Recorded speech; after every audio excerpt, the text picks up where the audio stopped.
dosen dosen tamu. Ini salah satu rekan kerja saya, salah satu saya banyak juga berguru dari beliau ini terkait dengan penyaluran air limbah. Namanya Pak Jody Sabar.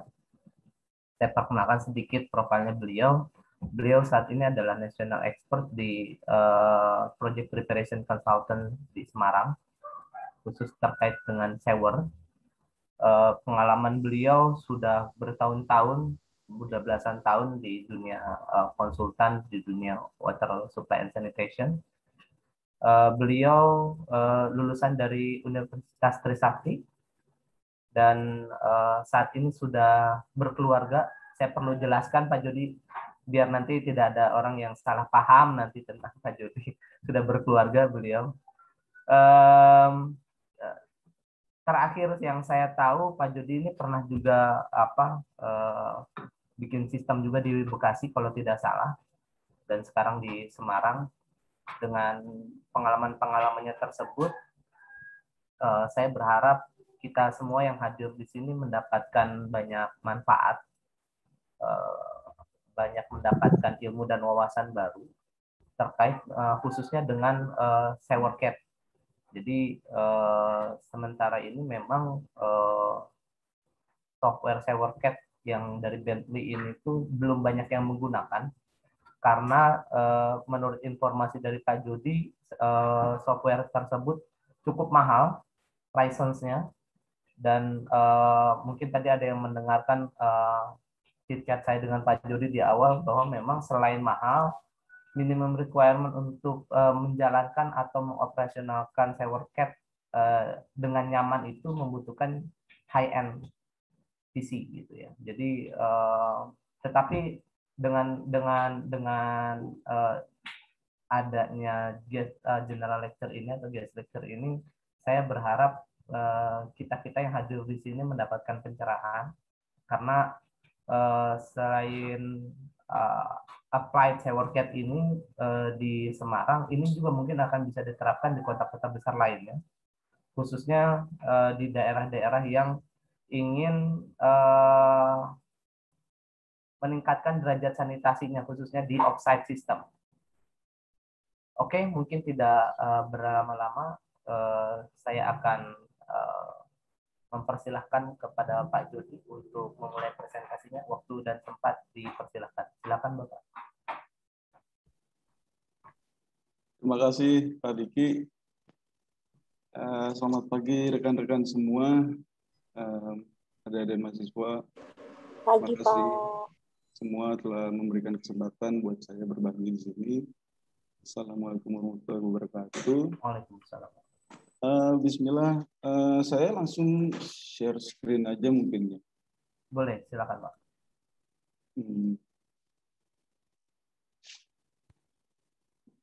Ini kalau agak gatek bisa kalau share screen. Assalamualaikum. Waalaikumsalam. Selamat datang Bu Devi, Bu Sandra. Terima kasih Pak Diki, salam kenal Pak Jody. Salam kenal Bu. Ini mungkin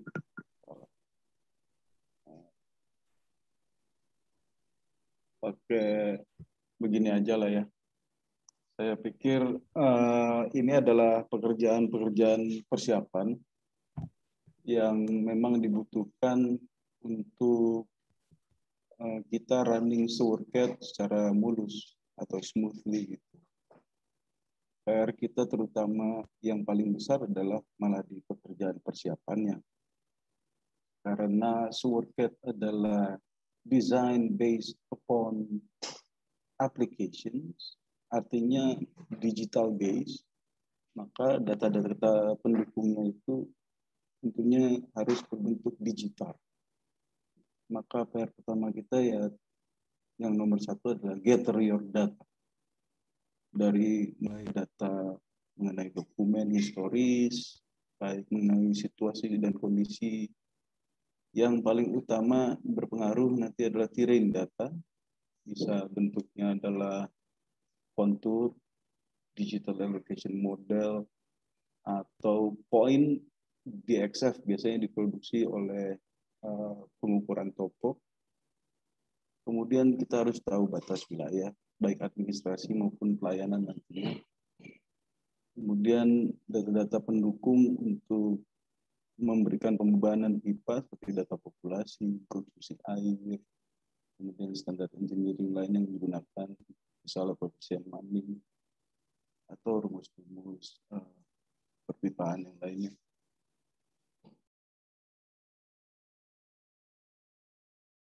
Pak Jody kepencet, Pak Jody ke-mute.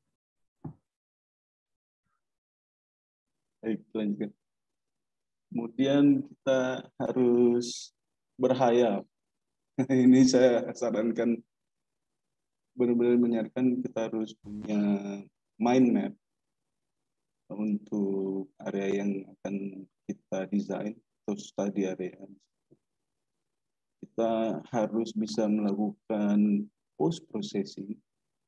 Saya menyarankan kita punya skill set di aplikasi lain. Saya sangat menyarankan untuk punya skill set di GIS khususnya. Karena GIS bisa tolak balik data. Tentunya standar lainnya adalah CAD sama Excel. Jadi kita sudah berhayal dan service area main trunk route, kita kira-kira sudah bisa melihat service and lateral line, kita kira-kira sudah identifikasi di mana kira-kira penempatannya. Kemudian kita juga harus berhayal bagaimana menaruh pipe load atau pembebanan pipa, yaitu flow atau wastewater generated, timbulan air limbahnya. Lalu kita harus mengidentifikasi batasan-batasan. Yang banyak batasan itu kita nanti untuk perpipaan adalah bentuknya biasanya sungai besar maupun kecil, atau adverse terrain itu kontur yang berlawanan terhadap arah aliran, karena biasanya kita menggunakan gravity network atau pipa gravitasi. Ya, itu juga merupakan suatu batasan. Kemudian lebar jalan yang akan di-apply di dalam desain. Kemudian kita juga menentukan batasan-batasan engineering dalam perhitungan nanti. Itu ada minimum maksimum kemiringan pipa, ada minimum maksimum kedalaman manhole, kecepatan minimum maksimum yang harus kita jaga, kemudian minimum maksimum besaran diameter pipa, dan kita juga harus melihat apa yang tersedia di pasaran, terutama lokal. Kalau paketnya misalnya desain kita untuk kepentingan lokal. SewerCAD sangat fluid, sangat fleksibel. Kalau kita bekerja dengan digital platform, apapun dia bisa mengakomodirnya, baik itu dalam input atau update data baru, atau mengganti nantinya, misalnya kalau DD biasanya ada adjustment di akhir. Kita bekerja dengan orang yang skill setnya terbatas dengan Autodesk misalnya, AutoCAD misalnya, dan Excel, biasa menghitung dengan CAD dan Excel, kita bisa input hasil pekerjaan dia untuk melakukan permodelan di dalam SewerCAD nanti. Dan banyak lainnya gitu. Ada Microsoft Access, ada macam-macam. SQLite, dia mendukung platform digital hampir seluruhnya untuk penyediaan data, jadi fleksibel. Dari fitur-fiturnya juga siap mengakomodir. Kemudian setelah kita menemukan ada batasan ketersediaan data, kita menemukan ada batasan-batasan fisikal di lapangan, tentunya langkah selanjutnya kita harus menentukan approach. Karena ini akan ditranslasikan ke dalam input SewerCAD. Misalnya suatu daerah tidak memiliki data RT RW atau RDTR, maka kita tidak mempunyai data land use, tidak mempunyai klasifikasi gedung. Jadi person equivalent yang ditentukan di situ, kita harus menentukan pakai apa, density, population density berdasarkan kelurahan atau apa. Tapi ada area yang sangat lengkap. Ada yang punya RDTR, umur RDTR-nya baru. Kalau belum tahu RTRW RDTR itu, RTRW adalah rencana tata ruang wilayah. RDTR itu adalah rencana detail tata ruang. Itu dokumen turunan dari RTRW. Nah, jika kita menemukan sesuatu yang sangat lengkap, biasanya dokumen RDTR kota itu mempunyai akurasi baik koordinat sistem maupun datum sistem terhadap kurvatur bumi itu plus minus 20 cm.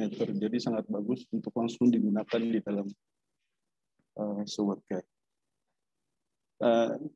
Setelah kita melakukan atau menentukan approach tersebut, kita bisa execute, dan terakhir tentunya jangan lupa kita melakukan konfirmasi ke lapangan. Jangan sungkan-sungkan untuk mengangkat badan dari meja, karena kita secara etis tidak layak kalau seorang desainer tidak melihat secara langsung area yang tidak didesain oleh dia. Ini adalah pekerjaan-pekerjaan awal sampai dengan konseptual yang harus ditentukan. Tentunya sebelum melakukan input desain sampai dengan final di dalam platform SewerCAD. Saya stop share dulu sebentar. Mungkin selanjutnya Pak Diki, saya sih menyiapkan hanya live demo mengenai fiturnya, interaksi terhadap digital platform lainnya, termasuk Excel atau GIS. Untuk sementara saya serahkan ke Pak. Baik, karena kita ini memang hari ini bicara tentang SewerCAD ini lebih bicara tentang aplikasinya di lapangan. Jadi tidak terlalu banyak teori yang kita akan bahas, tapi lebih ke bagaimana seorang praktisi seperti Pak Jody ini mengaplikasikan SewerCAD ini dalam suatu kota yang kedepannya mungkin kita kalau di Universitas Bakri sekarang punya slogan Smart Environment for Smart City, Pak Jody. Jadi, ya, jadi memang kita akan mengarahkan seperti ini ya, digitalisasi terkait dengan modeling air bersih, air limbah dan lain-lain. Dan kita sudah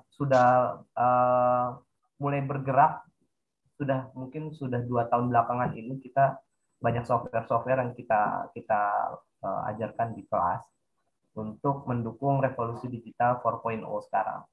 Nah, kebetulan Pak Jody ini memang expertnya di sini, jadi mungkin kita mempersilahkan Pak Jody untuk bisa live demo terkait dengan dari mulai membuka, memperlihatkan itu seperti apa sih SewerCAD gitu kan. Orang belum ada bayangan SewerCAD itu seperti apa. Untuk informasi, di kelas saja saya itu tidak pernah menyinggung SewerCAD, belum menyinggung SewerCAD. Jadi dengan adanya gesture ini, saya akan ke depannya juga akan ikut belajar juga nih mungkin ke Pak Jody. Betul, karena memang ilmu berkembang ya, teknologi berkembang, dan kita tidak bisa stuck pada satu titik terkait dengan khususnya ilmu-ilmu dan teknologi di lingkungan. Untuk itu Pak Jody dipersilakan untuk live demo. Ya, baik Pak. Tapi sebelumnya saya disclaimer dulu, saya bukan agennya SewerCAD. Saya juga bersama-sama, kita juga baru, tapi demand ke depannya akan berkembang. Kenapa? Karena di Cipta Karya atau kementerian-kementerian PU itu sudah mulai meninggalkan ketergantungan terhadap portfolio atau sebutan tenaga ahli. Artinya untuk mendesain itu Jangan sampai pakai blind assumption based upon kata saya gitu. Jadi harus ada standarisasi. Salah satu caranya adalah dengan mempergunakan SureCAD sebagai suatu aplikasi tersertifikasi dalam melakukan perencanaan detail misalnya. Saya akan coba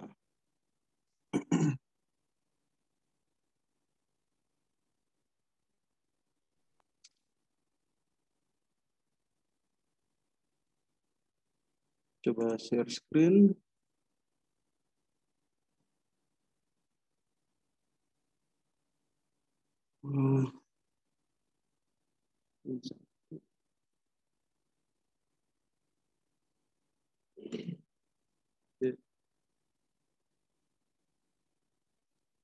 Oke, kita masuk ke dalam SureCAD yang baru, benar-benar tidak ada data atau belum di-set apapun.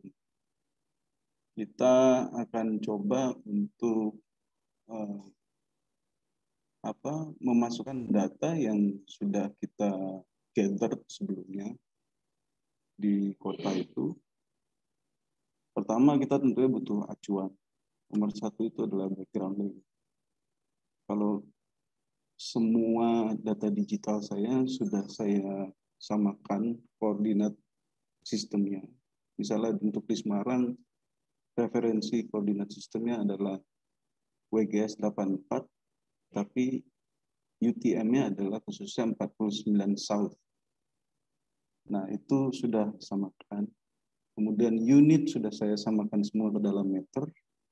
Kemudian untuk datum sudah saya samakan semua pakai EGM tahun 96. Kalau dulu kan pakai jaringan kerangka horizontal ya Pak Diki. Kalau sekarang betul. sekarang udah zaman now, semua kota punya course. Course itu ada satu antena di dalam satu gedung tinggi yang terus-menerus terhadap satelit tersambung gitu sebagai suatu panduan coordinate system. Baik, background layers saya masukin new file. Seluruh data dari GIS atau itu saya kemudian sudah convert ke dalam DXF.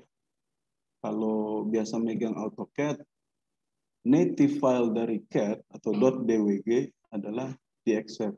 Di sini kita bisa tolak balik ke Civil 3D, ke GIS maupun ke SureCAD. Kita misalnya masukin jalan, kita open SureCAD, kemudian akan membaca. Saya pinginnya jalan itu warnanya kayak OSM oranye. Oke. Kalau nggak ada di layar jangan panik. Kita kayak aja zoom extend. Inilah kira-kira area kita misalnya. Kemudian klik lagi background layers. Kita harus ada acuan misalnya rel kereta api.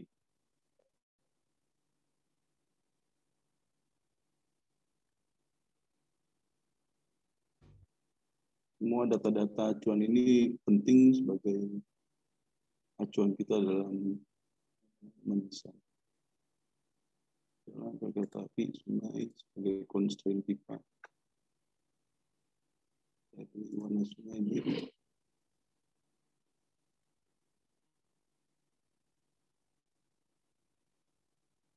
Kemudian saya ingin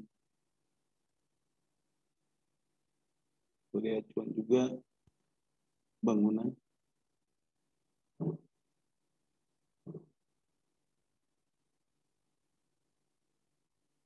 Iya, berat.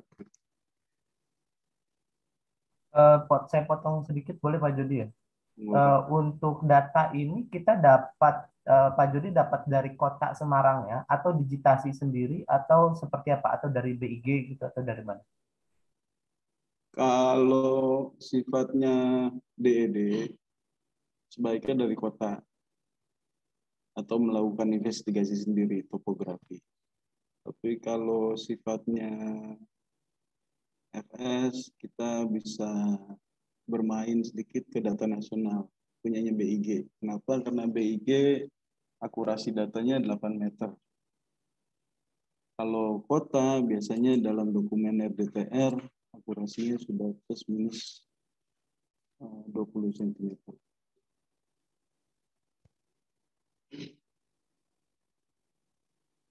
Kalau sistem kita kurang high end, hanya untuk background, memang sudah mulai kelihatan loadingnya agak berat. Lalu saya ingin ada acuan nama biasanya, suatu benchmark, suatu nama gedung. Itu dari GIS, saya convert ke dalam DXF. Jadi shapefile convert ke dalam DXF. Kalau misalnya saya zoom, oh ini gudang PT Gentong Putri, atau saya zoom, ada yang overlap, kadang-kadang masjid, Baitullah, apa itu sebagai suatu benchmark. Misal, what have you punya data apa yang sebagai acuan untuk desain bisa dimasukkan ke dalam background layer. Kemudian biasanya kita langsung desain aja langsung, konsep aja langsung. Taruh Menho, kita taruh Menho. Ini sudah apa Pak Diki sudah preset dari sana. Begitu kita klik layout, dia sudah langsung bentuknya manhole. Kalau kita klik ke dalam poin berikutnya, conduitnya itu sudah terbentuk. Jadi saya taruh manhole, saya misalnya punya lahan pemerintah menunjuk misalnya ada di sini. Nah, di akhir line kita harus bentuknya outfall. Ini basicnya. Kemudian saya pengen edit sedikit, geser-geser, kita bisa pakai feature ini. Lalu yang nomor 2, kita harus menentukan banyak nih parameter. Salah satu parameternya adalah harus geser. Salah satu parameternya adalah komponen katalog, conduit katalog. Di dalam sini kita harus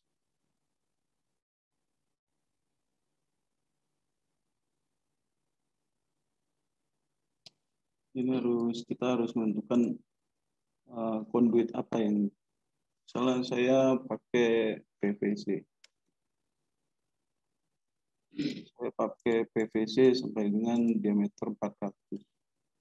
Di lapangan itu di tor saya dibatasi diameter 200, 190,2 misalnya. Atau kalau label bisa tulis ND aja langsung 200 mm. Inside diameternya 190,2. Atau saya pakai pipa 300. Kemudian saya pakai pipa 400. Saya batasi misalnya hanya sampai pipa 400 saja untuk PVC. Kemudian kita bisa bikin lagi yang baru. Saya pengen untuk deep sewer, untuk saluran service maupun main trunk, saya pengen pakai reinforced concrete checking pipe. Dan saya akan memakai itu di diameter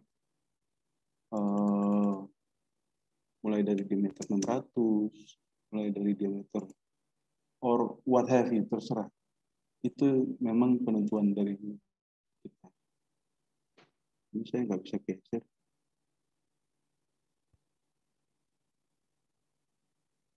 Oke, untuk lebih jelasnya, saya akan masuk ke kira-kira semalam bikin sedikit lah yang sudah jadi kecil gitu. Nah, katalog yang saya susun di sini untuk conduit adalah untuk PVC sampai dengan 400 mm, reinforced concrete pipe sampai dengan 1.200 sampai 2 meter lah. Nah, saya bisa menentukan misalnya di pasaran kita menemukan 350 tidak ada di pasaran, ada di brosur, tapi tidak ada di pasaran. Saya bisa menentukan bahwa ini tidak available dalam desain. Termasuk katalognya sendiri. Seluruh katalog ini untuk concrete pipe, apakah available untuk desain, untuk PVC, apakah available for design. Kalau saya orangnya biasanya praktis, saya bikin satu label, tapi pipa saya masukin nanti maninging saya bedain gitu, sama inside diameter. Jadi saya sudah tahu 4-400 saya pakai PVC, maka inside diameter sama maningnya akan berbeda.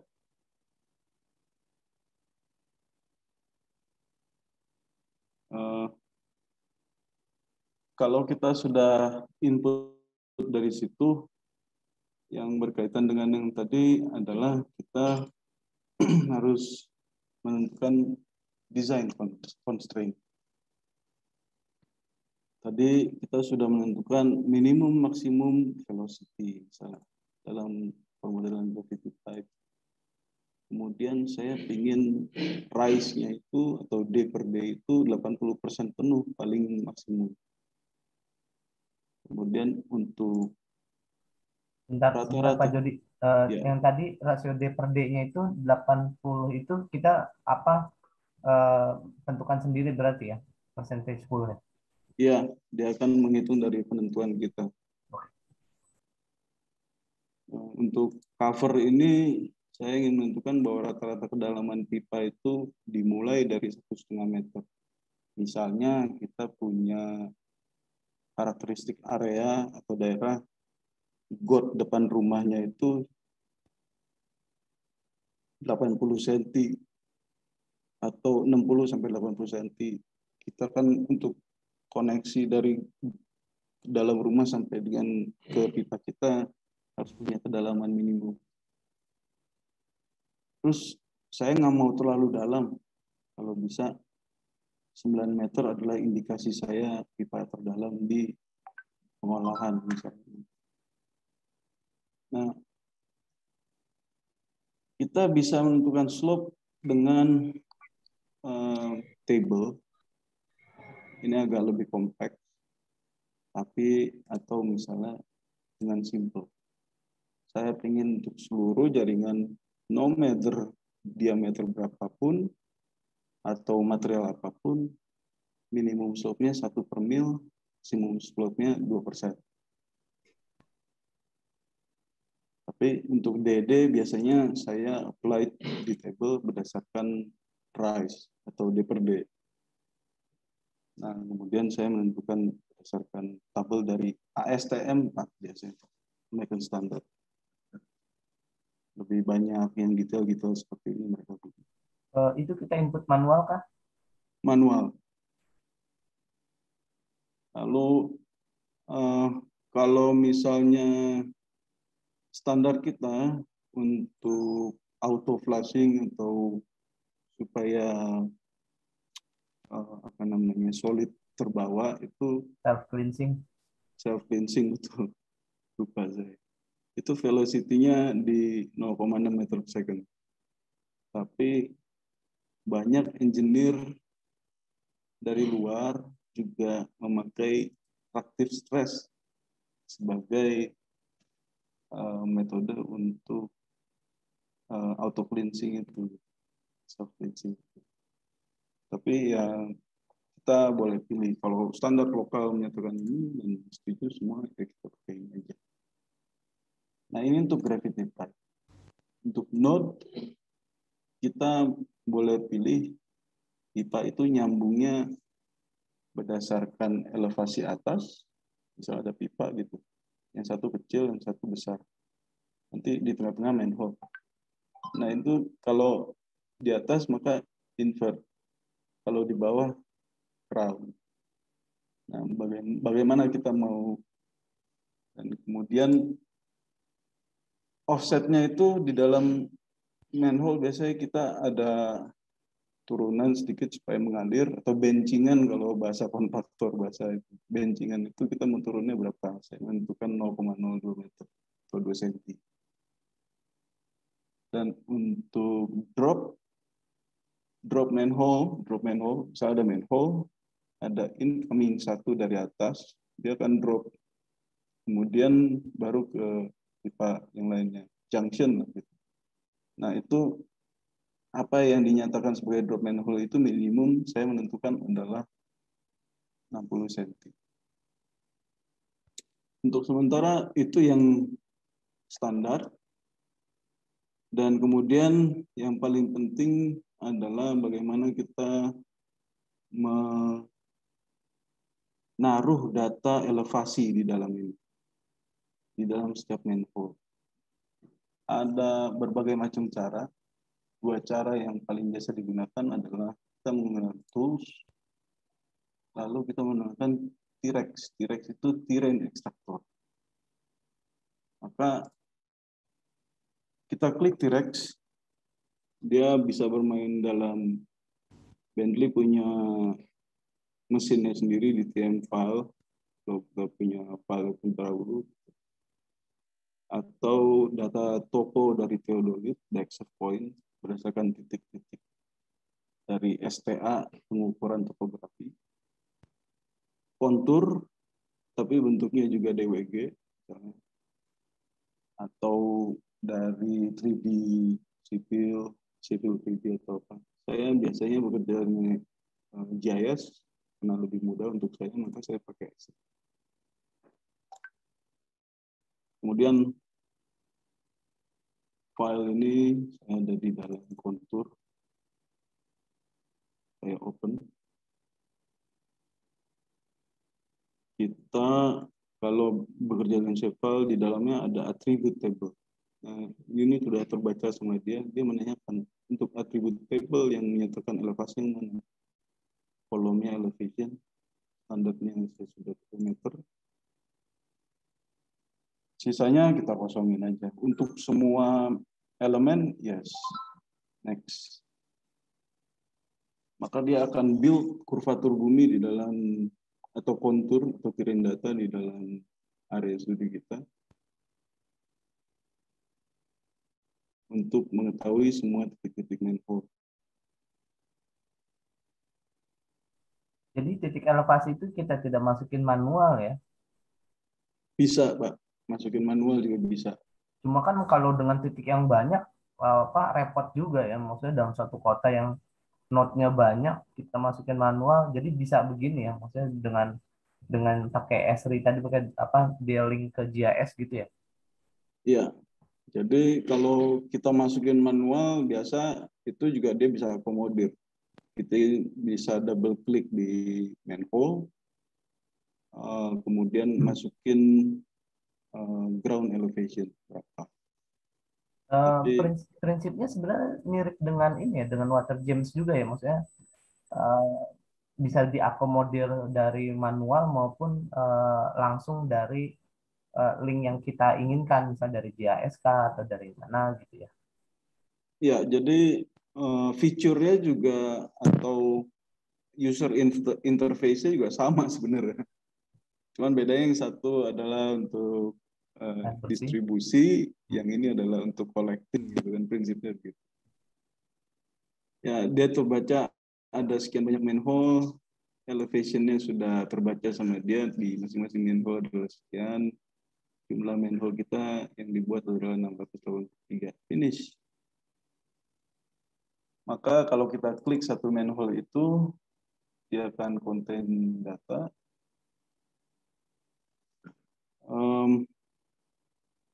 Physical datanya itu adalah elevation ground sudah terbaca. Nanti ini adalah sebenarnya belum keluar awal-awal. Karena ini adalah data design. Itu setelah compute. Oke, kita sudah masukin material, pipa, atau manhole, sudah masukin data kontur. Kan sebelumnya kita sudah gambar garis jaringannya bagaimana. Lalu yang langkah berikutnya adalah kita harus buat yang namanya klasifikasi produksi air limbah. Nah, yang tadi di presentasi sebelumnya, saya menyatakan determine your approach. Karena keterbatasan data, misalnya saya di sini pakai density. Maka saya namainnya Karangroto, itu nama kelurahan. Unit sanitary load-nya area base. Kemudian dalam area unitnya dalam satuan hektar. Produksi air limbahnya adalah sekian per hektar. Tapi saya bisa menentukan dengan banyak basis-basis skenario yang berhubungan dengan keterbatasan data tadi. Kalau misalnya kita bisa count base. Kalau count base itu bisa dalam bentuk rumah atau per dwelling atau banyak bentuk yang kalau ada yang population base kita dalam bentuk kapital langsung. Jadi dia bisa mengakomodir banyak sekali skenario yang kita tentukan. Ini adalah pembebanan pipa. Dan kemudian langkah selanjutnya setelah ini terbuat, dimasukin kontur, pembebanan pipa kita buat. Habis itu kita akan melihat ke dalam apply ke dalam pembebanan pipanya. Kita bisa menggunakan di sini ada flexible, ada manhole. Biasanya pembebanan itu kan dilakukan dalam manhole. Dalam manhole ini saya bisa menentukan bahwa ini biasanya kosong. Kalau yang oranye ini kita tidak bisa edit di flexible. Ini tadinya kosong, collection itemnya itu tidak ada sama sekali. Sanitary load count-nya sama sekali tidak. Bagaimana ngaturnya?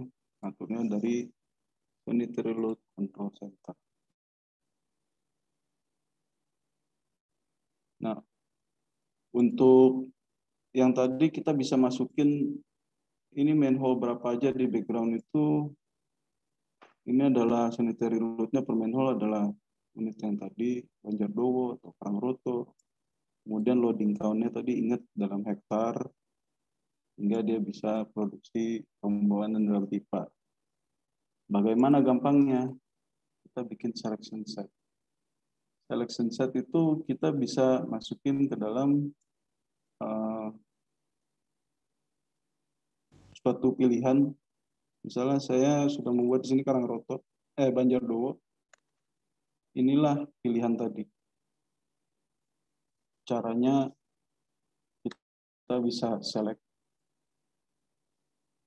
Habis itu setelah diselect kita bisa create from selection. Maka ada ini bisa kita edit. Tapi sebagai contoh misalnya udah saya hilangin selection-nya.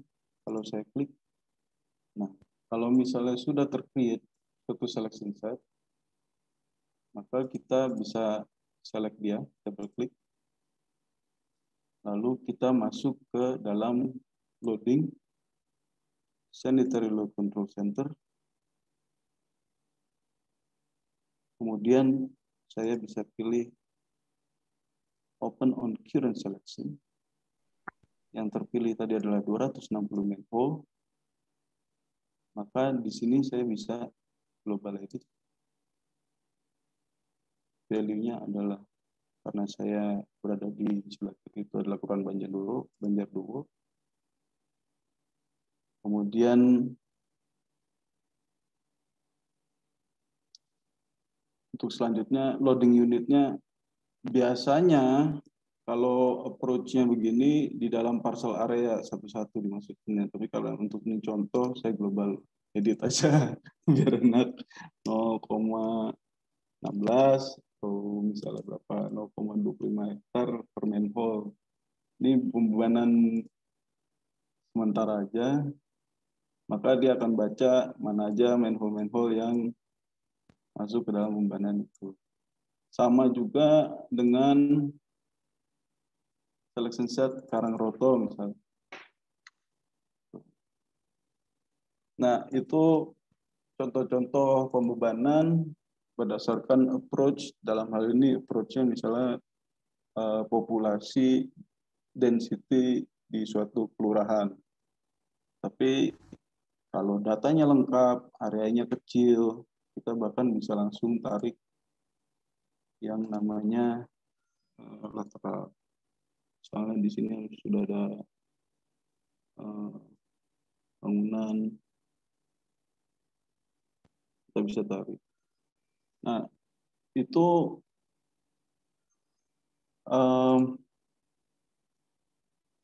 bisa melakukan dengan skematik seperti ini, atau bisa benar-benar kalau misalnya kita sudah punya acuan jalan, sayangnya jalannya nggak kebaca. Misalnya kita sudah tahu ada acuan jalan, kita bisa melakukannya benar-benar dengan cara scale.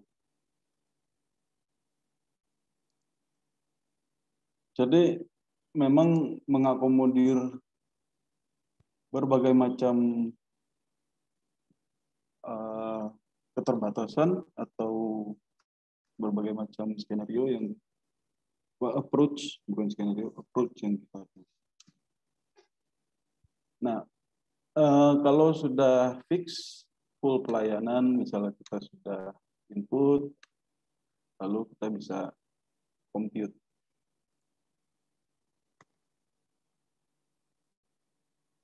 Sorry.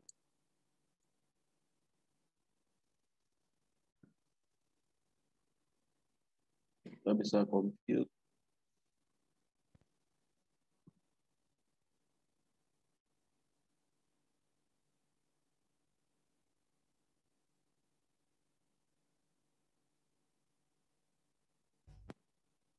Karena saya contohnya kecil, mungkin agak lebih cepat. Tapi kalau komputer saya ini apa ya, AMD A9, komputer jadul. Jadi sebenarnya kalau ngikutin skala kota lama banget komputer.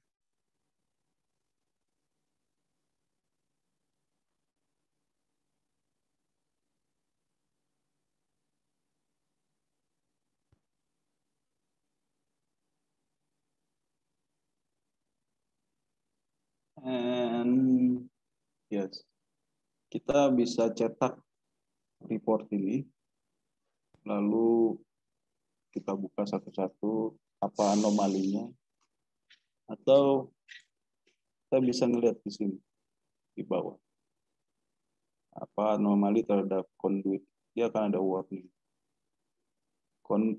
Masing-masing warning misalnya itu diidentifikasi oleh message ID. Ini bisa kita pilih juga, misalnya ini ada yang unik, ini minimum velocity semua, ini maximum cover constraint, saya bisa pilih, saya bisa select all elements with message in drawing. Kalau udah kepilih, maka saya bisa tahu mana yang bermasalah dalam warning yang tadi. Dan kemudian melakukan adjustment yang dibutuhkan. Adjustment-nya berarti manual ya, Pak? Tidak. Oh, enggak. Saya lebih baik kita menggunakan model builder. Oh, oke. Model builder itu ini yang bisa mengakomodir semua data.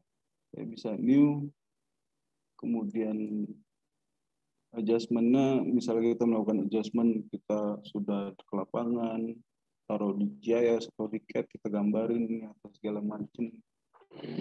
Bentuknya apa, akses atau files atau SD file Excel terhadap adjustment itu kita bisa lakukan dengan model builder ini. Yang penting kita punya referensi koordinat di dalam file tersebut. Jadi ada X atau Y-nya. Kalau misalnya kita bentuk Excel gitu Pak, kita ada X atau Y-nya, nanti dia akan bertanya mana referensi koordinat.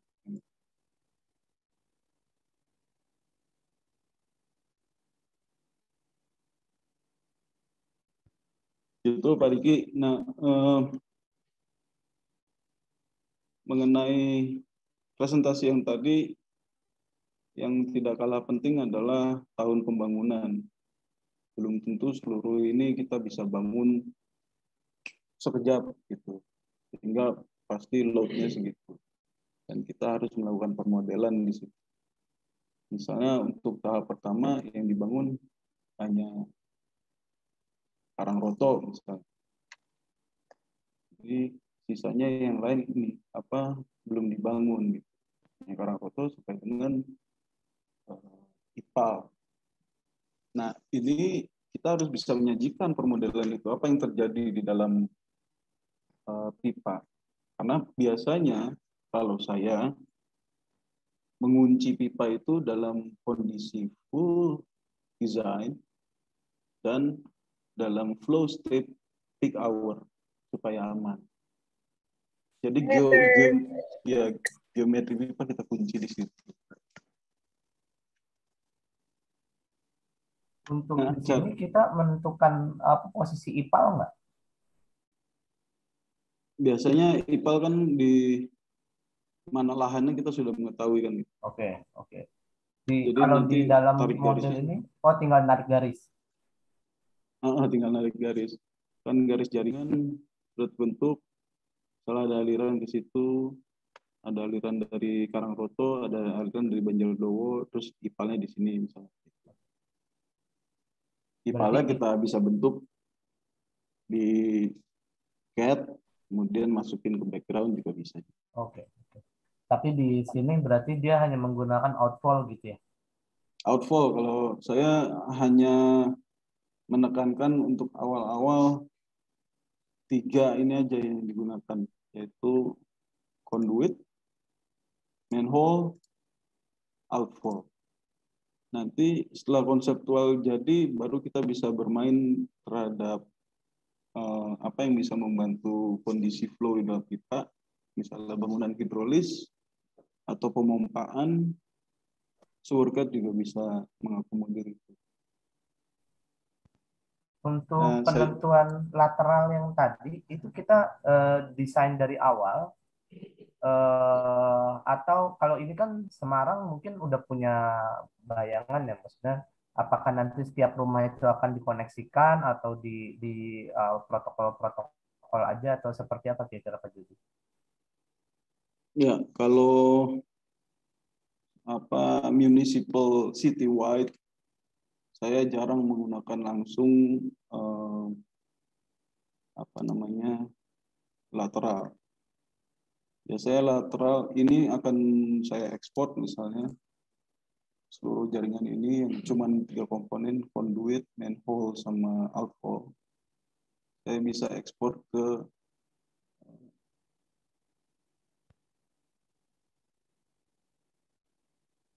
DXF. Nah, kalau sudah saya ekspor ke DXF, maka lateralnya dari rumah ke rumah digambar aja melalui manual, melalui CAD. Biasanya saya lebih nyaman melakukannya seperti itu. Tapi untuk misalnya Bekasi kemarin, karena data RDTR-nya sudah sangat akurat, setiap gedung punya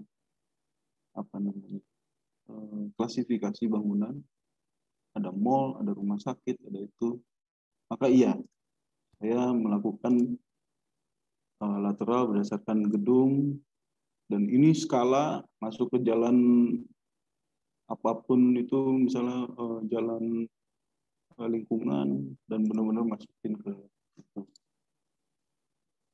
itu untuk daerah yang memang punya itu. Nanti kita isi lagi di dalam ini load dari, jadi sanitary load-nya tidak seperti yang tadi di dalam sanitary load yang kita atur, tapi sanitary load-nya per dwelling, per klasifikasi bangunan.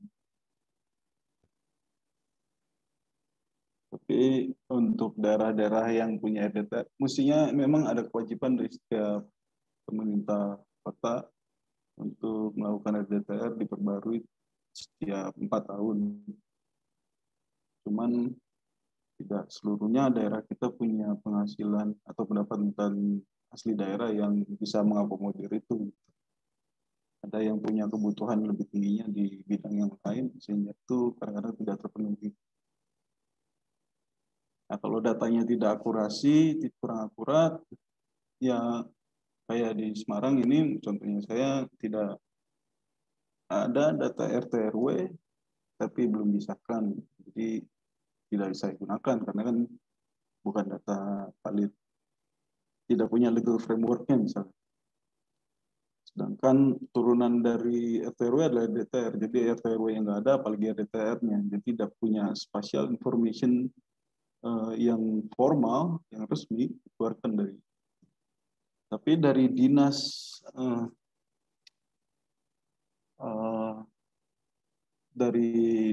kotanya ini sendiri ada data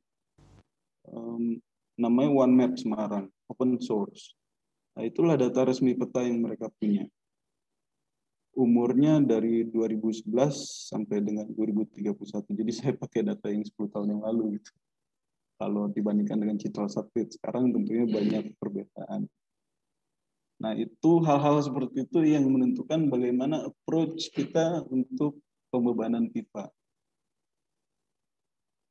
Atau kita punya data PDAM, dia punya data lebih lengkap, setiap rumah digambarin, ya kita pakai itu juga bisa. Oh, pakai data persilnya PDM bisa juga ya? Iya kan, dia udah kelihatan dari kelas tarif, ini Iya. gedung apa, Betul. gitu.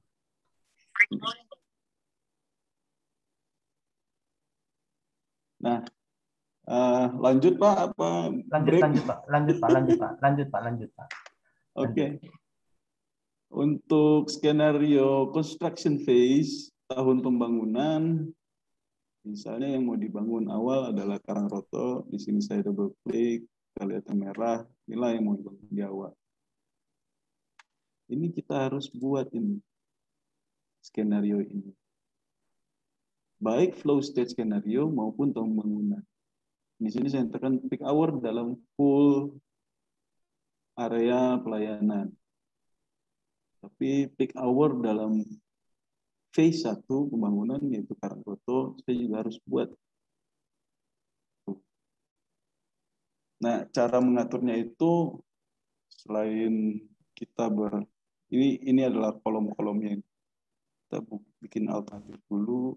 Di dalam alternatif kita bikin apa yang nanti akan berubah. Yang saya kunci misalnya adalah geometri, maka di desain ini saya akan child skenario-nya adalah base design. Base design itu child peak hour.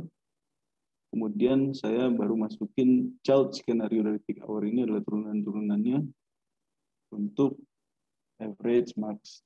Ya kurang lebih hampir sama seperti skenario. Nah, ini hubungannya apa? Ini adalah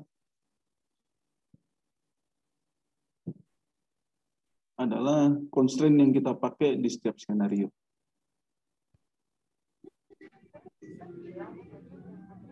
Ini nanti mungkin harus butuh latihan agak panjang nih Pak, kalau untuk aplikasi skenario ini terhadap tahun pembangunan. Nah, kalau misalnya sudah begitu, dari setiap skenario, saya akan menentukan solvernya. untuk flow state. Misalnya saya punya average day. Average day, saya solvernya ini akan menentukan extreme flow setup-nya adalah average day, kemudian nanti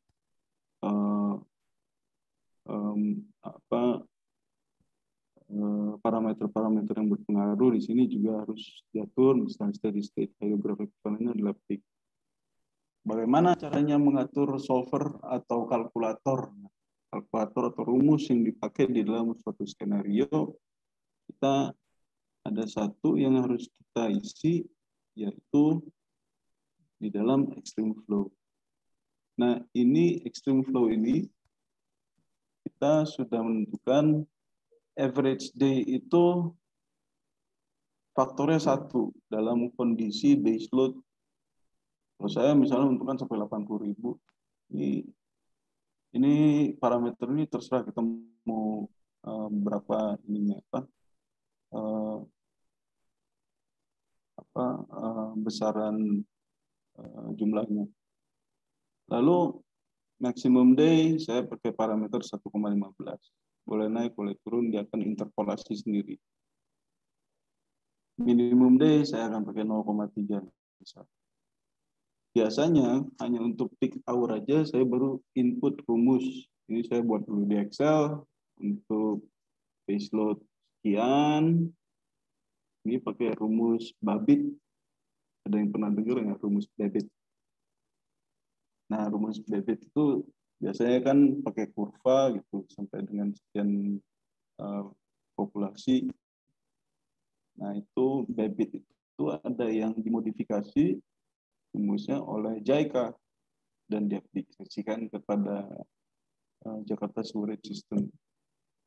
Saya lebih suka pakai rumus Babbitt yang dimodified oleh JICA karena berdasarkan pengalaman konstruksi agak lebih mengena di dunia nyatanya gitu. Jadi berdasarkan pengalaman saya pakai rumus itu, nanti bisa saya share rumusnya gitu. Kita sudah menentukan, lalu di mana saja komponen skenario itu boleh terjadi, peak hour atau segala macam. Kalau saya ini ya semua saya cek aja sudah. Baru di dalam skenario di option solver tadi, untuk yang saya pilih average day, maka saya melakukannya flow yang saya masukkan sini. Kamu menghitung berdasarkan average day dalam kondisi ya, ngatur-ngatur skenario pembangunan tentunya pasti butuh latihan yang agak panjang di situ, Pak. Jadi kita udah tahu dalam kondisi peak hour full design, jadi Banjardowo, Karangroto semua sudah terdesain dimasukin ke dalam ini adalah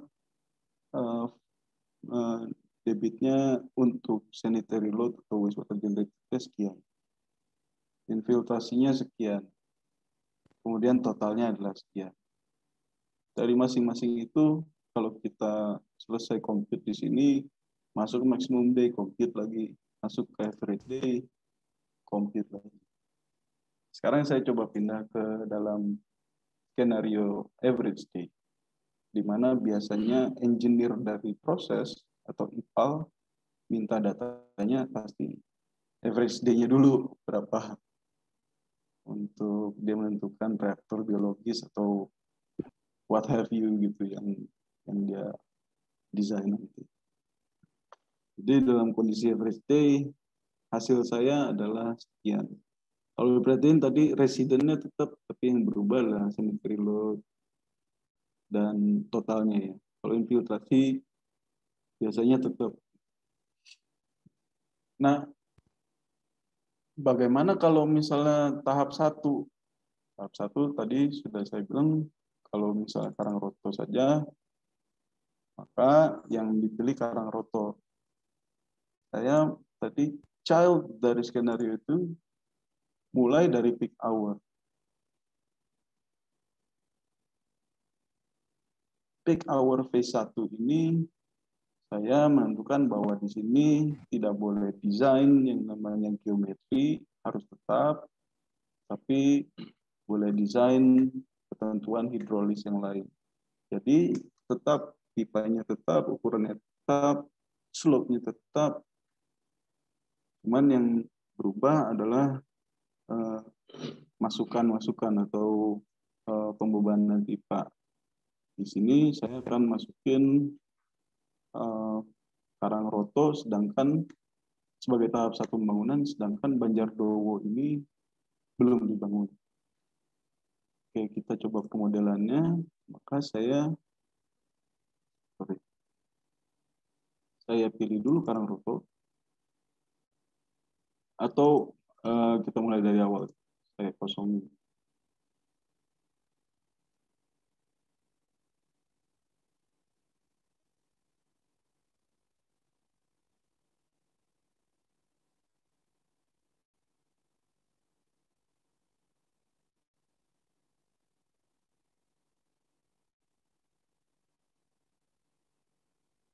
Saya kosongin dulu.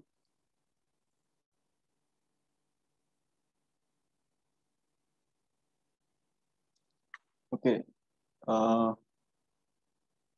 Sekarang kita masuk P1 pembangunan, kita hanya akan membangun Karangroto, saya pilih Karangroto, kemudian saya masuk ke loading.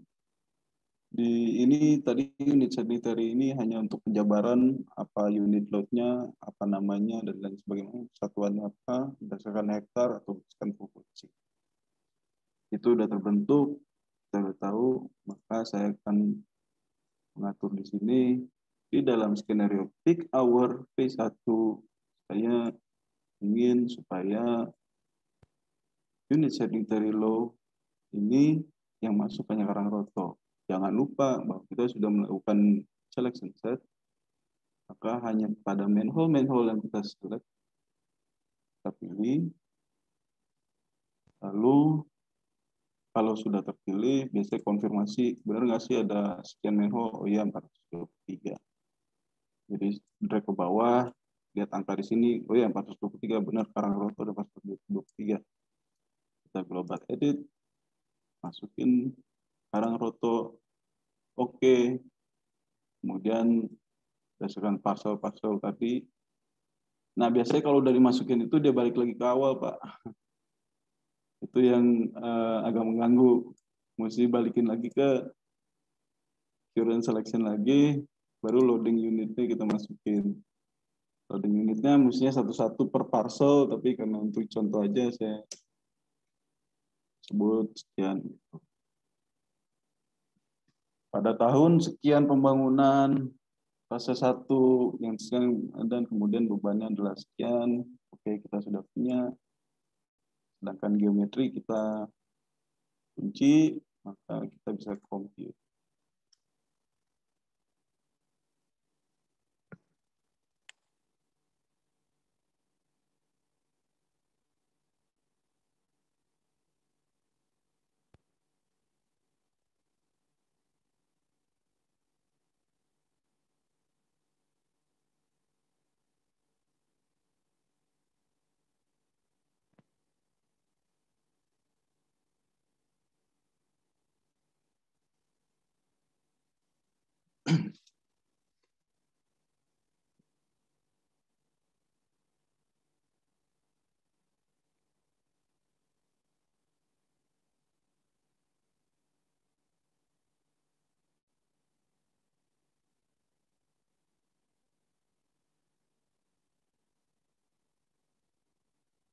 Oke, di sini kita dapat warning nih. Sanitary load seharusnya tidak boleh 0. Tapi kan kita udah tahu, tadi kita 0 yang namanya Banjardowo. Nah, itu tahap akhir, feature connection. Jadi, Karangroto tetap tidak 0. Maka bisa dilihat residennya berubah. jumlah kapita yang kita servis, yang kita layani sudah berubah. Bagaimana sih ngatur label-label ini? Ini adanya di sini. Kita bisa bermain apapun yang menurut kita adequate untuk mendesain. Kita bisa main berdasarkan anotasi, benar-benar tulisan, atau color coding sebagai acuan. Misalnya, saya ingin tahu bahwa kedalaman yang di warning saya udah lewat apa belum sih, atau kecepatan saya udah lewat apa belum sih. Kita bisa atur di velocity. Yang di bawah 0,3 meter per second magenta, di bawah 0,6 merah, 0,6 sampai 1,2 hijau, di luar dari batas kecepatan itu kuning. Caranya ya tadi conduit, klik kanan, new, color coding, kita menentukan field name-nya apa. Jadi kalau misalnya velocity, kita cari velocity, kemudian all element tentunya yang dipilih. Nanti kalau ada, nanti kita bikin new di sini batasan-batasan yang tadi. Nah, bentuknya adalah seperti ini. Jadi kalau misalnya ini kita udah dapat velocity-nya yang magenta di bawah 0,3. Waduh, bermasalah nih daerah sini. 0,6, waduh, adequate di sini. Nggak ada yang nyampe 1,2, ya nggak apa-apa. Yang setidaknya ini udah nyampe sekian. Jadi ada berbagai macam. Atau dari slope, dari flow, atau dari galian. Dari cover. Karena cover, saya bilang, saya pengennya settingnya 4 meter, itu warnanya biru, 0 sampai 4 meter, 4 meter sampai 8 meter warnanya hijau, 8 meter sampai 12 meter warnanya merah. Di luar parameter ini warnanya agak-agak hitam. Saya nggak tahu warna. Ungu kali itu. Ya, kemudian kita bisa lihat indikasi-indikasi. Berdasarkan itu nanti kita bisa adjust sesuai dengan parameter yang sudah kita tentukan dari awal, constraint atau batasan-batasan engineering sudah kita tentukan. Banyak sekali bentuk batasan engineering, misalnya pilihan metode instalasi. Kalau 0 sampai 4 meter, kita boleh pakai open trench, galian. Kenapa? Karena kalau mau jacking, alatnya butuh kedalaman minimum 3,5 meter. Atau galian hanya boleh sampai dengan 2 meter, karena daya dukung tanahnya rendah, sehingga gampang longsor. Macam-macam. Jadi setiap kota, setiap area punya constraint yang berbeda-beda, punya halangan yang berbeda, punya batasan yang berbeda. Dan bagaimana cara mengakomodir itu, kita harus tentukan dari awal apa resource yang kita punya, dan kita harus menentukan approach yang akan kita gunakan supaya bisa translasikan atau digunakan di input ke dalam hal teknis seperti ShowerCAD ini. Ya, itu contoh singkat, sementara Pak Diki agak-agak singkat, agak-agak terlalu, tapi banyak parameter yang masih bisa di. Oke, baik Pak Jody, ini sebelum ke peserta yang mungkin ingin bertanya, ada hal yang ingin saya tanyakan juga terkait dengan ini. Kan tadi Pak Jody bicara terkait dengan skenario, ada fase 1, ada fase sekian, atau mana yang akan duluan dikerjakan dan lain-lain. Apakah itu kita yang rencanakan atau kita berdasarkan master plan atau outline plan di kota tersebut? Itu kira-kira seperti apa? Kalau paket sekarang umur dokumen pendukung misalnya Rispam di suatu daerah itu sudah terlalu tua, biasanya kita harus desain karena sekaligus kota ingin tahu yang update itu apa kajiannya. Nah, jadi kalau di kasus saya tidak ada kota yang tidak minta desain, pasti dari kita. Apa telaahan dari atau kajian dari tenaga ahli atau konsultan di sini mengenai kondisi seluruhnya di dalam suatu daerah itu pasti diminta. Jadi kita tetap harus melakukan. Nah, itu kita banyak melakukan post processing atau postulation, perhitungan dasar, perhitungan awal, dan itulah yang sebagian besar akan menentukan bagaimana kita input data ke dalam survei. Misalnya data populasi untuk construction phase, katakanlah umur dokumen 20 tahun, kita harus bisa memberikan gambaran proyeksi penduduk itu untuk 20 tahun ke depan, bagaimana grafik pertumbuhannya. Ada pendekatan matematis yang ada, tapi kebanyakan juga kelupaan. Begitu selesai populasi projection, diproyeksikan, ya sudah, itu saja yang akan dimasukkan sebagai pembebanan. Padahal ada keterbatasan wilayah. Maka penting kita melihat citra pemetaan atau bekerja dengan GIS atau CAD atau melihat dokumen peta di kota. Jadi yang biasa saya lakukan adalah population projection, tapi saya juga melakukan area terbangun, proyeksi area terbangun. Nah, data area terbangun itu ada kota yang punya, ada kota yang tidak punya. Kalau nggak punya nih, misalnya benar-benar nggak punya kotanya, ya kita pakai citra satelit, di track back mundur. 5 tahun yang lalu itu kondisi kayak gimana, nanti dibaca kayak GIS. Ada GIS guy atau engineer yang bisa melakukan analisa area terbangun. Jadi kalau proyeksi penduduk, kita harus consider bahwa diperbolehkan juga nggak oleh areanya untuk penduduknya naik segitu. Atau jangan-jangan sudah terpotong. Belum sampai 20 tahun, areanya sudah tidak memperbolehkan itu untuk naik.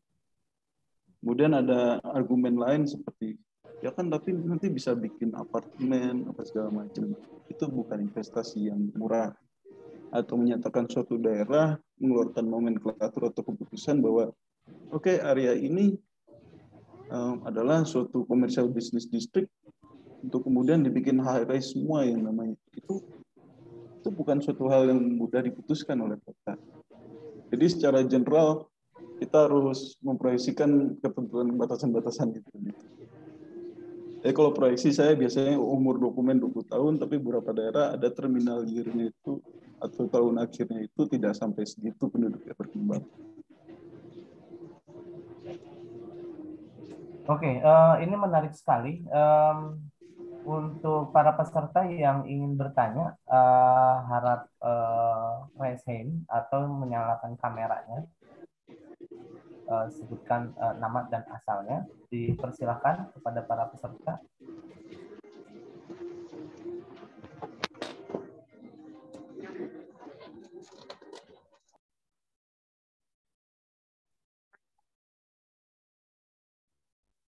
Ini ada beberapa yang mungkin juga baru, saya nggak tahu, sepertinya ada beberapa yang mungkin belum dapat mata kuliahnya Pak Jody, jadi agak kaget gitu ketika melihat, wah itu canggih benar. Oke, ini saya akan bacakan salah satu pertanyaan dulu dari Desiana Teknik Lingkungan.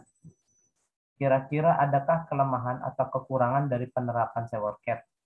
Jika ada, seperti apa kekurangannya? Jika data yang diperlukan tidak tersedia atau tidak didapatkan, maka apa yang sebaiknya dilakukan? Apakah membuat manual atau bagaimana? Terima kasih. Oke, terima kasih Desi pertanyaannya. Silakan Pak Jody. Ya, on the spot itu. Jadi, apakah kelemahannya ada? Ya banyak. Sesuatu yang segitu kompleksnya atau bisa itu pasti dia punya banyak kelemahan. salah satu yang saya temuin adalah SuperCAD tidak bisa memberikan saya hasil yang konsisten mengenai permodelan pemompaan. Jadi kalau saya mau bikin ada suatu pumping station, atau sekarang kalau yang lagi ngetren pump pit ya, manhole, tapi supaya cuman buat lifting up dari service line, bukan main trunk. Itu saya tidak pernah bisa mendapatkan hasil yang konsisten.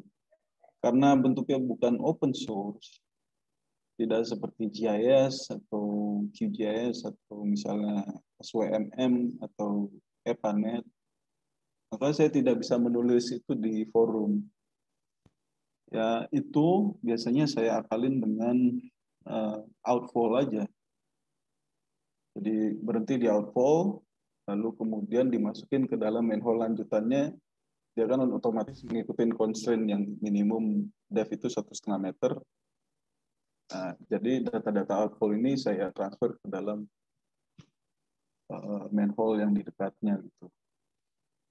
Kemudian hambatan yang lainnya adalah karena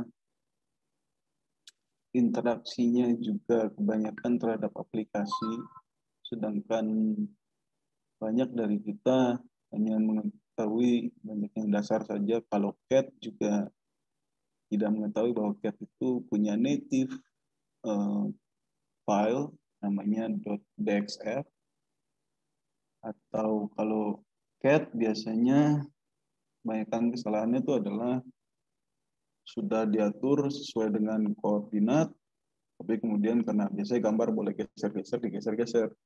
Begitu diekspor, dimasukin ke dalam SuperCAD, jadinya geser semua gitu.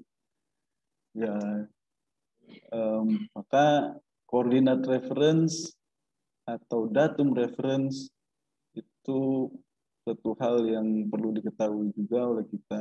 Artinya kalau di mata kuliah saya itu ilmunya perpetaan, Pak. Sama, Itu Pak. menjadi suatu dasar basic ground yang baik. Kemudian tentunya banyak mengenai gadgetry atau ilmu-ilmu komputasi atau ilmu-ilmu bagaimana mempergunakan Excel atau Windows. Jadi itu sudah menjadi standar requirement kalau mau melakukan permodelan untuk advanced application seperti SuperCAD ini. Kira-kira ya kelemahannya adalah kadang-kadang dari kita sendiri. Kitanya belum sampai mengejar ke basic requirement di situ, tapi sudah mulai mau step up gitu ke sana. Saya pikir itu yang klasik biasa saya temuin di sini gitu. Mungkin itu aja sih Pak kalau dari pengalaman. Oke, baik. Tadi mungkin yang kalau misalnya kita nggak punya datanya, kita nggak dapat data di lapangan, apa kita melakukan manual atau baiknya bagaimana Pak kalau gitu? Ya, model builder itu, feature model builder di dalam SuperCAD itu adalah suatu cara menghindarkan melakukan manual. Misalnya kita punya teman, rekan, atau asisten, atau apa, dia melakukan manual input di AutoCAD. Tuh. Lalu kita mau oper ke SuperCAD dari AutoCAD, atau misalnya teman yang punya GIS. Nah itu kita bisa masukin melalui feature yang tadi model builder tadi. Itu dia bisa akomodir. Kalau memang sampai nggak bisa juga, mau nggak mau, per manhole di SuperCAD-nya kita masukin input manual. Tapi itu menderita banget itu. Karena biasanya kita legal framework sekarang untuk skala kota itu adalah minimum pelayanan 20.000 kapita kalau nggak salah peraturan terakhir. 20.000 kapita, nggak 500 manhole kayaknya nggak, kayak lebih. Ya kurang lebih seperti itu. Ya kalau bisa dihindari lah manual input. Baik, baik, baik. Oke, ada pertanyaan lagi berikutnya. Ini dari Windu Fajar Arum. Jika suatu daerah sudah memiliki data RT RW maupun RDTR yang sudah sangat lengkap, apakah memungkinkan jika dalam sewer cat nanti dibuat juga untuk bagian pipa servisnya, Pak? Atau memang secara umum hanya pada bagian lateral saja? Terima kasih, Pak. Itu satu kesinambungan ya. Biasanya mendesain memang terbalik. Biasanya dari main trunk dulu, pipa utama dulu. Lalu kita menentukan junctionnya, perempatan-perempatan jalan. Lalu service line. Lalu baru ke lateral. Tapi istilah main trunk, service, atau subtrunk, atau itu banyak juga perdebatan di lapangan. Nah, kalau bingung-bingung service lateral apa istilah-istilah itu bingung, pakai aja udah first collector, second collector, third collector itu sudah di. Nah, kalau misalnya data yang paling utama menurut saya adalah tadi population dari EDTR itu yang paling utama adalah tentunya klasifikasi bangunan atau RTRW, biasanya land use, peruntukan wilayah, atau kalau misalnya kita tidak menyediakan layanan investigasi topografi, maka RDTR juga data konturnya juga bisa dipakai karena bisa akurasinya sangat tinggi. Artinya kota investasi ratusan juta sampai dengan miliaran untuk dokumen itu. Dokumennya mungkin rakyat biasa bisa minta gitu. Tapi yang dibutuhkan untuk kita kan harus pakai surat. Karena dokumen mentah, shape file-nya maupun digital elevation modelnya gitu. Nah, itu yang tidak open for public gitu. Biasanya kita harus bersurat. Kurang lebih itu, Pak. Oke, ini menarik Pak Jody. Jadi memang belakangan ini kan pemerintah melalui Kementerian ATR, Bapak BPN dan ATR ini sedang gencar untuk membuat RDTR di kota-kota ini sekarang. Ya memang mungkin di mata kuliah tata kota tahun lalu yang sempat saya ampu juga, saya bercerita tentang bagaimana pentingnya RDTR dalam suatu kota yang tadi seperti Pak Jody sampaikan.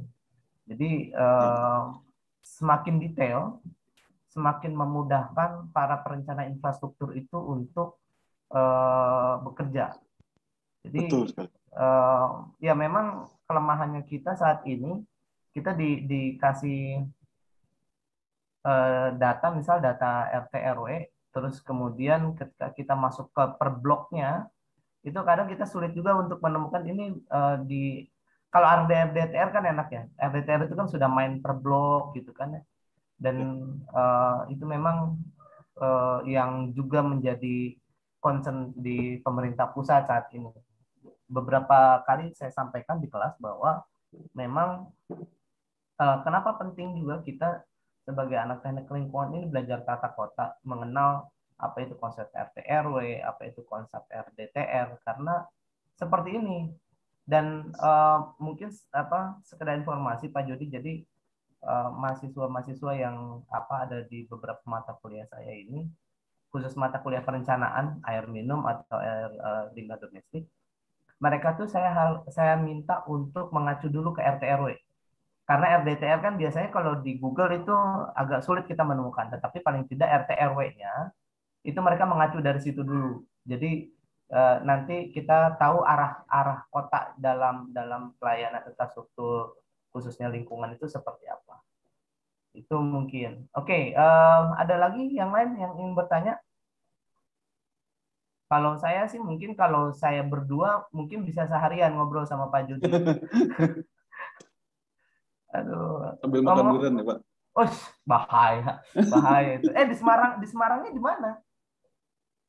Saya di atas, Pak. Banyumanik, dekat Universitas Diponegoro. Oh, oke, oke, oke. Kirain di kota tempat kita nongkrong waktu itu bukan ya, bukan di kota. Oke, yang lain ada yang ingin bertanya? dipersilahkan. Khusus untuk yang RSPAL nanti akan ada tugas yang kemungkinan nyambung dengan ini terkait dengan desain kalian juga. Jadi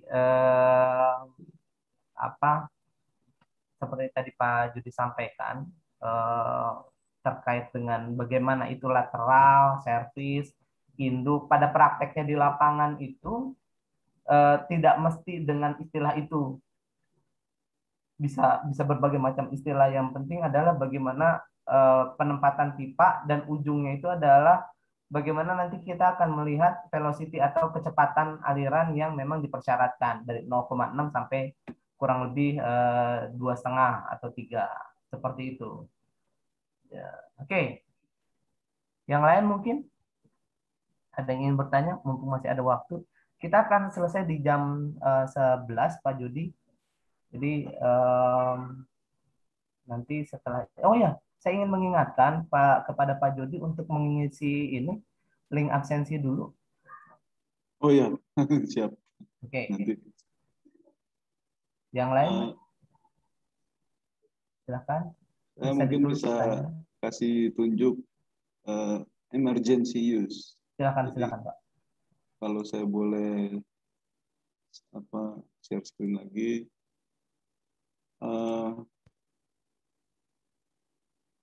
Ini adalah kita pakai yang gratisan-gratisan aja kalau mau belajar. Tapi saya pakai ini untuk dunia profesional benar-benar. Karena ArcGIS berbayar, saya akhirnya pakai QGIS dan suatu program yang forumnya itu, artinya program ini anomalinya atau bugs-nya itu terdokumentasi dengan baik. Jadi ini adalah data-data RT/RW atau bukan RT/RW ya.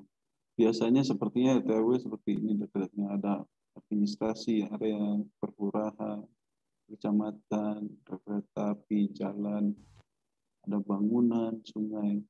Nah, ini bentuknya semua dalam shapefile.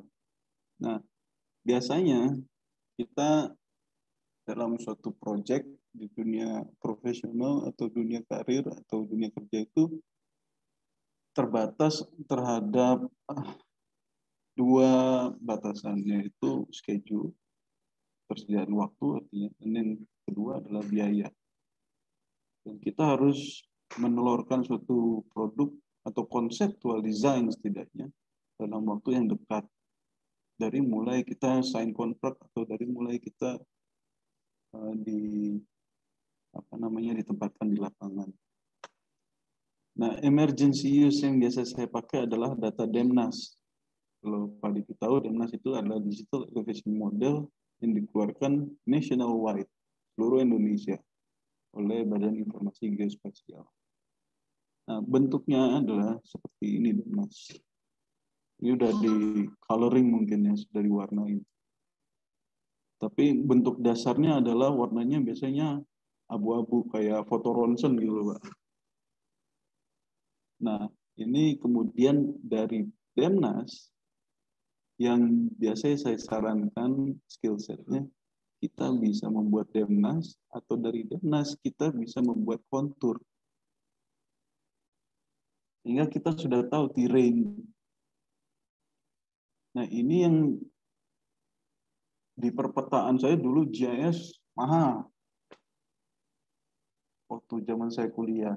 Nah, sekarang kita punya open source-nya. Mungkin ini saran saya, kalau kita bisa postulate atau manipulate bahkan suatu data menggunakan feature GIS, ini adalah suatu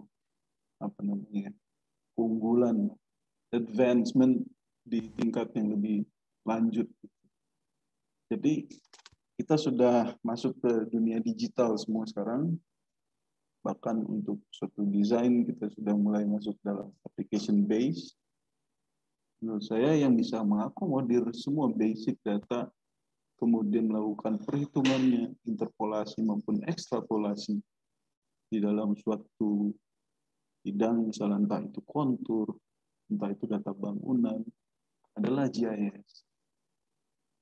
banyak asisten GIS saya atau bahkan GIS engineer saya itu memang backgroundnya juga teknik lingkungan. Dia macam-macam aja yang pengalamannya. Ada yang mengenai vegetasi, ngelihat tanaman sakit pun tahu, atau bisa melihat bahwa tanah ini subur atau tidak. Dan kebanyakan ya jadinya mengandalkan remote sensing, misalnya pakai drone atau pakai rover geodetik. Jadi melakukan pencitraan pakai drone dari atas, lalu gambar citranya di overlap, minimum 75% dari setiap gambar, dilakukan ortofotometri, dari situ baru kita melakukan interpolasi atau ekstrapolasi. Nah, itu adalah suatu basic yang bagus, di mana zaman saya dulu, saya angkatan 97, nggak dapat perpetaan itu. Dan sedangkan perpetaan sekarang berkembang terus. Dulu kita punya jaringan kerangka horizontal nasional, JKHN. Ada patok-patoknya di seluruh negeri. Sekarang patoknya dicabut, diganti menjadi course. Betul. Jadi berkembang terus. Nah, jadi itu yang GIS itu adalah suatu dasar yang baik untuk kita, khususnya teknik lingkungan, environmental engineering. Mau nanti masuk ke bidang amdal, fluida, udara atau air atau apa, sampahan, atau kita harus melakukan analisis berkesinambungan, itu basis yang menurut saya paling utama yang bisa menolong kita dalam suatu analisis. Kira-kira seperti itu. Betul, terima kasih Pak Jody. Jadi memang di kita di Teknik Lingkungan Universitas Bakri juga kita punya mata kuliah khusus SIG, Sistem Informasi Geografis atau GIS, yang memang itu menjadi salah satu mata kuliah favorit karena dari tiap semester tugas besar ada aja yang link to GIS. Jadi sekarang perencanaan-perencanaan kami pun link to GIS semua. Dan memang karena memang kita menggunakan, kalau pakai ArcGIS itu mahal, kita bisa pakai QGIS. Kita bisa menghitung daya dukung, daya tampung, dan lain-lain bisa menggunakan GIS. Dan memang betul sekali. Ini kebetulan ada dosen perpetaan di sini, ada Bu Prismita juga. Bu Prismita, dosen perpetaan. Halo, iya kemarin ini Mas Diki training KLHS kan ada ngitung daya dukung daya tampung tuh, anak-anak disuruh ngelihat demonya. Iya. Oh, sudah dilihat. Udah dilihat, udah dikasih lihat. Cuma mungkin nanti dalam aplikasinya mungkin di kuliah GIS beneran kali ya, karena di perpetaan kan memang cuma buat basic ya, emang namanya supaya familiar sama GIS, bukan untuk bisa melakukan yang analisis yang advance. Tapi kalau untuk overlay doang sih bisa lah. Oke. Ya, jadi memang saat ini kita sudah ke arah situ, Pak Jody, karena memang sudah tuntutan ya. Tuntutan zaman sekarang, kita semua ke arah bagaimana digitalisasi semua, dan sesuai dengan moto kita sekarang, smart environment for smart city. Ini kita ngedorong semua ke arah situ. Dan karena waktunya sudah mau habis, saya ini secara pribadi dan mewakili dari Kaprodi Teknik Lingkungan mengucapkan banyak terima kasih kepada Pak Jody atas kehadirannya di sela-sela kesibukannya, mencari waktu yang sangat sulit dari beberapa minggu gitu. Akhirnya hari ini bisa ketemu walaupun berjauhan. Semoga nanti suatu saat kita bisa ketemu lagi Pak Jody secara tatap muka. Mungkin sambil makan durian ya kita. Wah, ajak-ajak dong Pak Dini. Boleh Bu. Mari Bu. Boleh. Ikutlah makan duriannya aja ya. Mungkin di sini belum ada yang pernah mabok durian ya. Jadi sampai keringat bau durian itu belum pernah, jadi kita harus biar nyoba.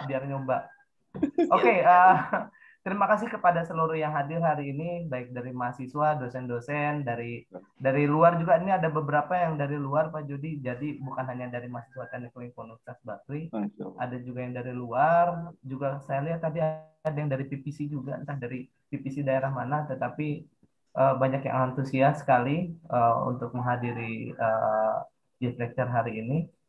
Semoga apa yang disampaikan oleh Pak Jody hari ini itu bermanfaat untuk kita semua. Amin. Dan menambah wawasan ilmu kita terkait dengan sewer, khususnya mata kuliah RSPAL.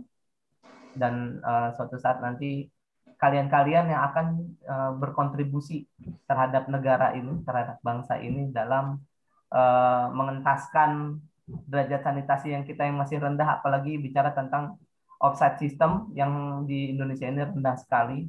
Semoga kedepannya dengan ilmu dari Pak Jody ini sebagai menjadi trigger buat kita semua, khususnya kalian yang para mahasiswa, untuk bisa mengembangkan lebih jauh lagi keilmuan tentang sewer. Itu saja mungkin dari saya, mewakili dari Kaprodi, Kepala Program Studi Teknik Lingkungan Universitas Bakri. Sekali lagi kami mengucapkan banyak terima kasih atas kehadirannya, dan sampai ketemu lagi di guest lecture berikutnya. Saya akhiri, wabillahi taufiq wal hidayah. Assalamualaikum warahmatullahi wabarakatuh. Waalaikumsalam warahmatullahi wabarakatuh. Terima kasih banyak Terima Pak kasih Jody. Pak Jody. Terima kasih. Jangan lupa isi absen Pak Jody. Oh ya, siap. Siap. Pak Jody, Ayo semua, terima kasih semua yang hadir. Terima kasih semuanya, Pak Diki, semuanya. Assalamualaikum.